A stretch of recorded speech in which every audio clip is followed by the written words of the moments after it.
What's going on, everybody? It's your favorite coronavirus-free dating coach, Elliot Scott. And as you can see by the title below, we're going to talk about how to get a guy, how to maintain attraction pretty much during this lockdown. Now, if you haven't yet, please subscribe. Just click the red button below. I love you forever and ever and ever. If you want to work with yours truly, whether it's a phone, email, Skype session, links are down below, along with a link to my other channel where I go live constantly, okay? Small group of us. It's really fun. Links are all down in the description. So, jumping right into this. You probably have two problems, okay? One of them is maintaining attraction. The other one's finding partners and actually dating. I personally don't think this is a problem. I say just chill. Stop being thirsty and wait it out. Over here, where you are already talking to somebody, I think this is an issue, and you probably have one of these issues lying, are happening with you right now. You meet someone, it was going well, so you already have something established, but now everything is on lockdown, and you have a hard time meeting up, finding things to do, and so on. You're probably talking and texting a lot, but not really seeing each other. You fear attraction is dwindling down due to the lack of physical contact, because you obviously know how men are. And also, if you're watching this, his patterns are probably changing, and you have witnessed that within the last 10 days, 2 weeks, because of what's going on. You're like, oh shit, I'm freaking out. Let me look something up on what to do. Well, baby, I got you. So, as you know, and I don't want you to take offense to this, or I don't want you to think that this means you're not worthy. That is not what I'm saying. I am just talking about resources and the situation. The biggest reason why men leave in this situation is the assets are not worth the resources, which it causes, which cause it to be seen as a liability. Okay, so here's what I mean by that. When you are talking to a guy, and let's say you haven't met, but you're talking, how much attraction is actually built there, right? Especially if you haven't fucking met. How much attraction is actually built there, okay? Is it worth for the guy? A lot of women say, well, yeah, if he truly likes me. Well, yeah, no shit. That's what I'm trying to get at. How much can a guy actually like you if he hasn't met you? Not saying it can't happen. I've seen it happen. But how much can a guy actually feel for you if it's just a talking and texting relationship? On top of that, even if you met several times, how much is it worth investing? Because I don't think that's still enough. How much is it actually worth investing in a person over and over and over and over again, day after day, week after week, and I can't see them?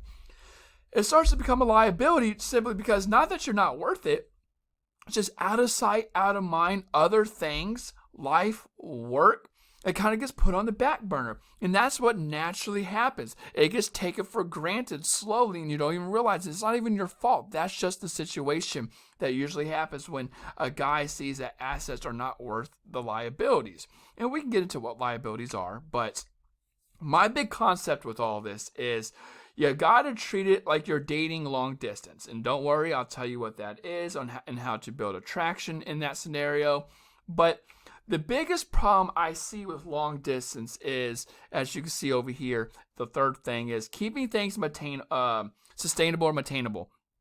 It's easy to raise the assets, and I'll tell you how to do that. It's easy to lower the liabilities. It's hard to keep things maintainable. Because here's usually what I see happen. You can read this ahead of me if you want. I'm going to kind of dive into some stuff. But usually what I see with long distance relationships, and I see it transferring over to here already, it's only been a couple weeks since this shit's really blown up, is that people freak out because of the different texting patterns, the behaviors, them women getting in their own head because what if he doesn't like me, or how do I maintain, this thing was going so well, and then nature had to do its thing, and now I can't see the guy for X amount of time, blah, blah. Listen, what usually happens when one of those fears come out is that a woman, and I say women because that's my clientele, start acting irrational. And they try to fill these gaps and these voids by investing more resources than necessary. So that means we're going to be talking and texting more. I can't see you. Well, let's talk and text more. Oh, you can't keep up? Now I'm freaking the F out. That's usually what happens with long distance relationships too. A lot of women will come to me and they're like, well, he's not talking and texting to me anymore. Well, yeah, you know why? Again, same situation here. It's because you're asking more based on the voids and gaps. You're asking more resources without actually building the assets. Why would anyone logically, now, just because you really like the guy, that's not a good enough answer. But why would anyone logically invest more resources into maintaining something that when the attraction isn't being built, just the liabilities, but the double-edged sword, or the caveat with all this is you're actually making it worse by trying to give all these things to make it work, because you're asking for more. It's like going in debt, right?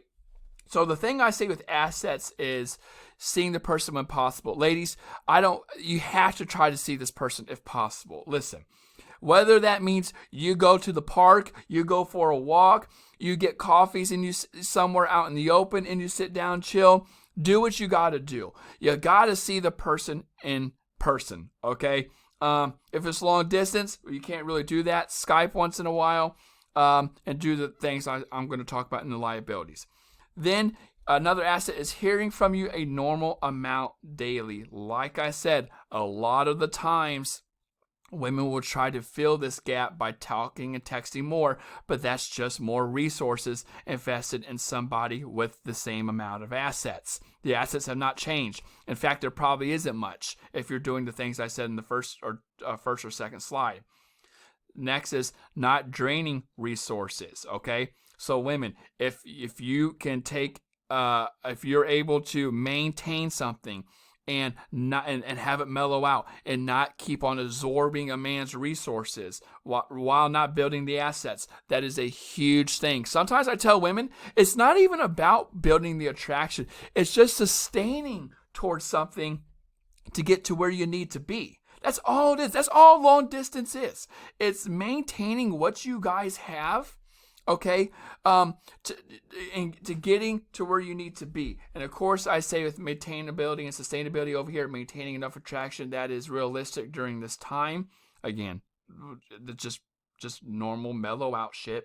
Not freaking out during drastic changes in his pattern, and you both acknowledging that you're going to see each other. There has to be a light at the end of the tunnel. There has to be an end goal, ladies. There has to be an end goal.